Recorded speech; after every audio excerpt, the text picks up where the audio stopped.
मैं आज जो वज़ीर-ए-आज़म, प्राइम मिनिस्टर, प्रधानमंत्री ने अयोध्या में आज जो भूमि पूजन में शिरकत की, उसके बारे में अपनी पार्टी की जानिब से इस पर तबसरा करना चाहता हूं। मैं शुरू से इस बात को कह रहा था कि वज़ीर-ए-आज़म को, प्रधानमंत्री को आज के इस भूमि पूजन के फंक्शन में शिरकत नहीं करना चाहिए था, नहीं अटेंड करना चाहिए था।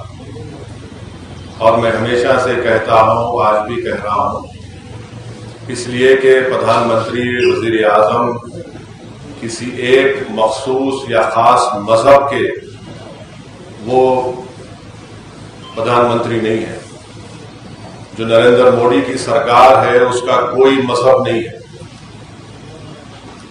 भारत, इंडिया का कोई मजहब नहीं है। आज प्रधानमंत्री ने, नरेंद्र मोदी ने बहैसियते प्रधानमंत्री आज के भूमि पूजन में शिरकत करके उन्होंने जो ओथ लिया था, उन्होंने उसका वायलेशन किया है। उन्होंने संविधान की जो बेसिक स्ट्रक्चर है, सेकुलरिज्म, उसको वायलेट किया है। और तीसरी बात यह है कि प्रधानमंत्री का आज के उस फंक्शन में जाना, आज का दिन हिंदुत्व की कामयाबी का दिन है और सेकुलरिज्म की शिकस्त का दिन है। आज का दिन जो प्रधानमंत्री बहैसियते प्राइम मिनिस्टर वहां पर गए, उनके जाने की वजह से आज का दिन हिंदुत्व की कामयाबी का दिन है, सेकुलरिज्म की शिकस्त का दिन है।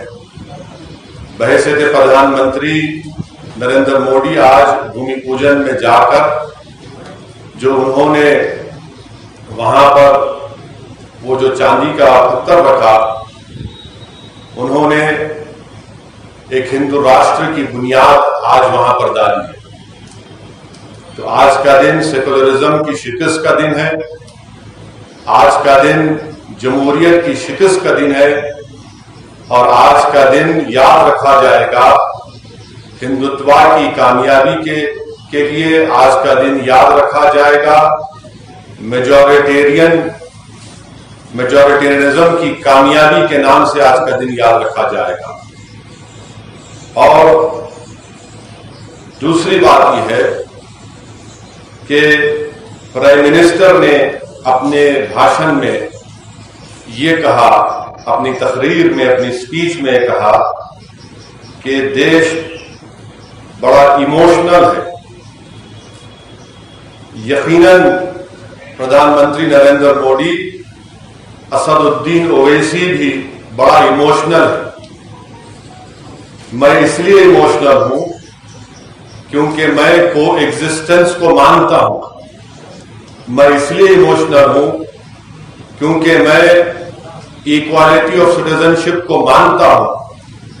मैं इसलिए इमोशनल हूं कि 450 साल जिस जगह पर मस्जिद थी, जहां पर मुसलमानों ने नमाजें पढ़ी 22 दिसंबर 1949 तक, मैं इसलिए भी इमोशनल हूं कि आप ही की पार्टी के लोगों ने सुप्रीम कोर्ट को झूठ बोलकर, बीजेपी और संघ परिवार के लोगों ने 6 दिसंबर 1992 को बाबरी मस्जिद को शहीद किया। मैं इसलिए भी इमोशनल हूं प्रधानमंत्री जी क्योंकि जिस जगह पर आपने भूमि पूजन में हिस्सा लेकर हिंदू राष्ट्र की बुनियाद का आगाज किया, उसके अतराफ, तीनों अतराफ मुसलमानों का कब्रिस्तान था, जहां पर मुसलमान बुजुर्गों की खबरें भी थी। इसलिए भी हम इमोशनल है। चौथी बात यह है कि प्रधानमंत्री ने अपने भाषण में यह कहा कि जो मेरे को पीआईबी से उसकी स्पीच पूरी मिली कि ये आज का भूमि पूजन एक सिंबल ऑफ इंडिया है। प्रधानमंत्री जी, आपको आपका मजहब मुबारक, आपको गुलवालकर की आइडियोलॉजी मुबारक, मगर आप देश के प्रधानमंत्री हैं, आपको ये बात समझने की जरूरत है कि देश का सिंबल ना कोई मंदिर हो सकता है, ना कोई मस्जिद हो सकती है। देश का सिंबल ना मस्जिद हो सकती है, ना मंदिर हो सकती है, ना कोई रिलीजियस प्लेस इस देश का सिंबल नहीं हो सकता। वो सिंबल हो सकता है किसी एक मजहब के लिए, किसी एक कल्चर के लिए, मगर वो इंडिया का सिंबल नहीं हो सकता। और प्रधानमंत्री ने यह कहकर कि मंदिर इस देश का एक सिंबल है, उन्होंने अपने मजहब को, अपनी आइडियोलॉजी को पूरे कंट्री के ऊपर मुसल्लत किया। प्राइम मिनिस्टर ने आज ये अपनी स्पीच में ये बात कहकर मेजॉरिटेरियनिज्म को इंडोर्स किया। छठी बात यह है कि प्रधानमंत्री ने अपनी स्पीच में 15 अगस्त जो हमारे लिए इंडिपेंडेंस डे है, यौम आजादी है, आज 5 अगस्त को प्रधानमंत्री वजीर आजम ने इसको 15 अगस्त से मिला दिया।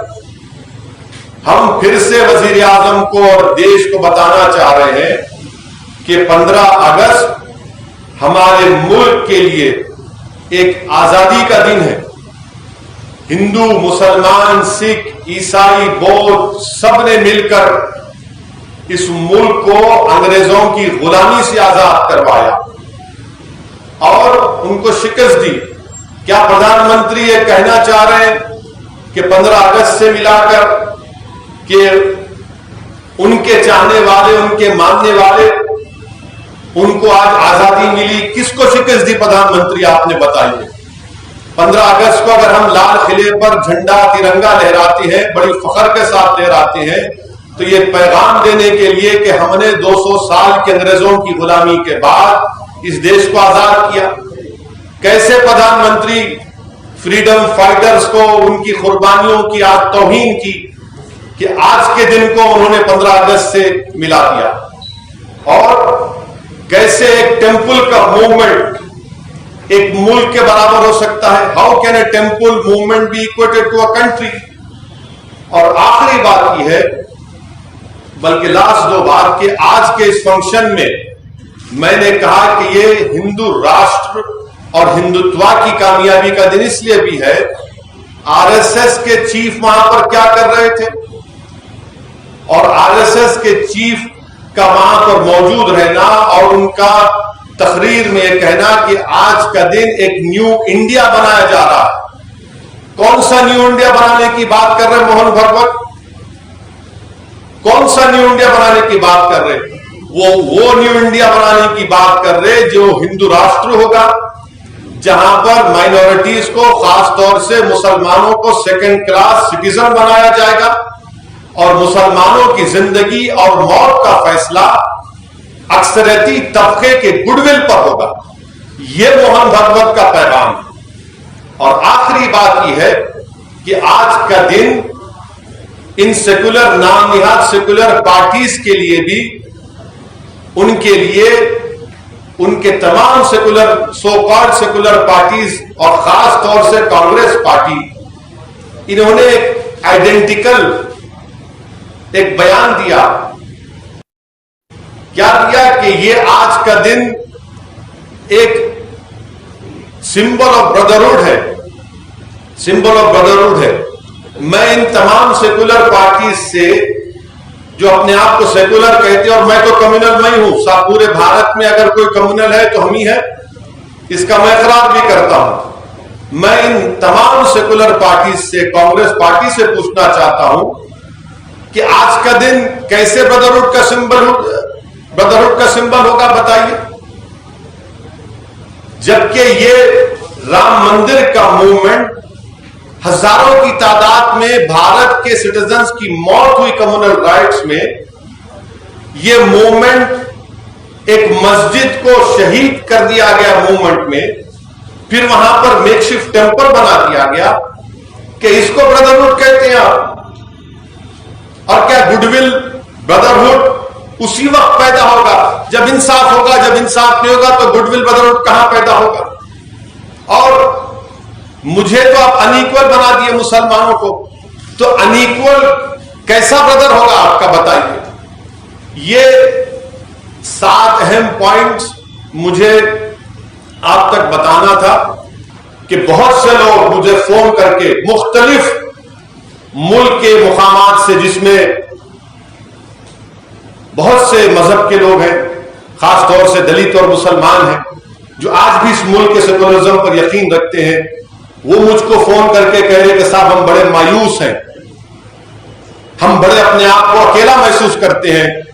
मैं उन तमाम से कहना चाह रहा हूं कि आपको हरगिज मायूस होने की जरूरत नहीं है, आपको हरगिज अकेला महसूस होने की जरूरत नहीं है।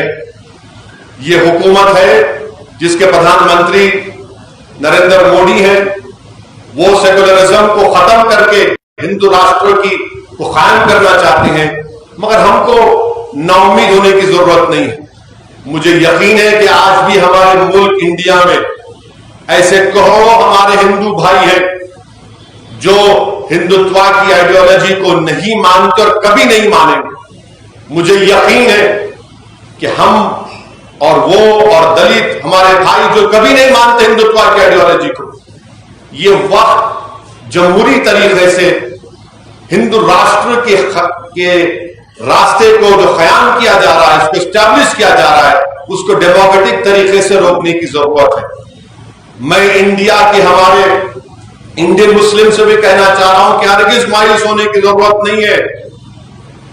हस्बुनल्लाह व निअमल वकील,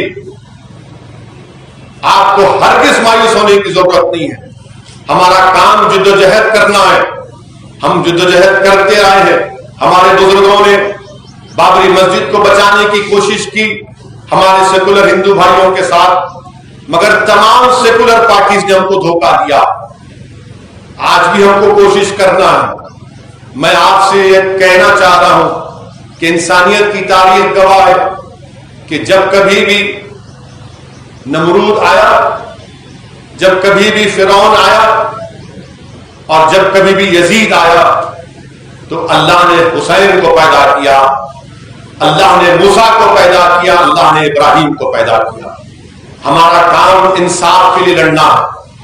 ये बाबरी मस्जिद की लड़ाई इंसाफ की लड़ाई है, ये कोई मुसलमानों की लड़ाई नहीं है। ये भारत के संविधान को बचाने की लड़ाई है, ये इंडिया की रूह को बचाने की लड़ाई है।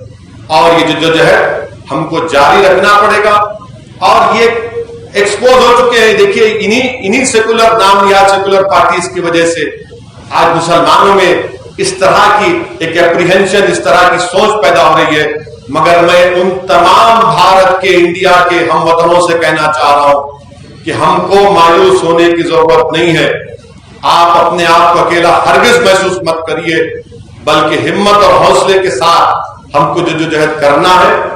आज ये खत्म नहीं होगा, ये जद्दोजहद जारी रहेगी। जैसा कि मैंने कहा कि बाबरी मस्जिद है और इंशाअल्लाह ताला सुबह क़यामत तक मस्जिद रहेगी। हाँ, नमरूद और फिरौन और यजीद वो लोग हैं जो इख्तिदार की कुर्सियों पर बैठकर ये समझते हैं कि वो खुदा हैं, जो इख्तिदार की कुर्सियों पर बैठकर ये समझते हैं कि वो जो बोले सच है और जो उनके खिलाफ बोले उसको दबा दो, उसको कुचल दो, उस पर जुल्म कर दो, उसके वजूद को मिटा दो।